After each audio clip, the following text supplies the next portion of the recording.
kutazama kile ambacho kiko mbele yako kwa siku hii ya leo. Meneja wa idara ya habari na mawasiliano wa Simba Ahmed Ally amesema kiwango kinachoonyeshwa na wachezaji wa kikosi hicho kwa sasa kinawapa utulivu mkubwa hata inapolazimu kufanya mabadiliko ya kikosi. Ahmed amesema kocha mkuu wa Simba Steve Barker amefanikiwa kujenga timu imara yenye ushindani mkubwa ambapo kila mchezaji anayepata nafasi anaonyesha uwezo wa kufanya vizuri bila kujali ukubwa wa jina lake ndani ya kikosi hicho. Ameeleza kuwa kutokuwepo kwa baadhi ya nyota hakuja kuwa tatizo kwa Simba, akitolewa mfano wa beki Shomari Kapombe ambaye amekosekana katika mechi 3 zilizopita, lakini nafasi yake imezibwa vizuri na David Kameta Duchu.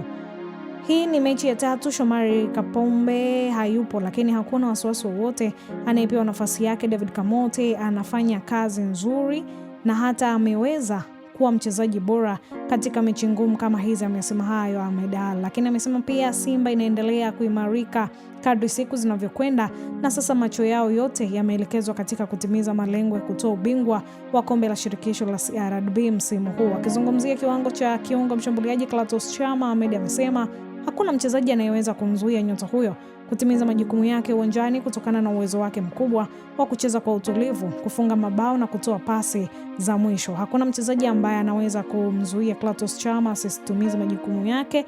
Katika mechi ya jana alifanya kazi kubwa kabla ya kocha Barker kumpumzisha kwa ajili ya maandalizi ya mechi dhidi ya Coastal Union. Chama ana akili kubwa ya mpira, utulivu na uwezo mkubwa wa kubeba timu.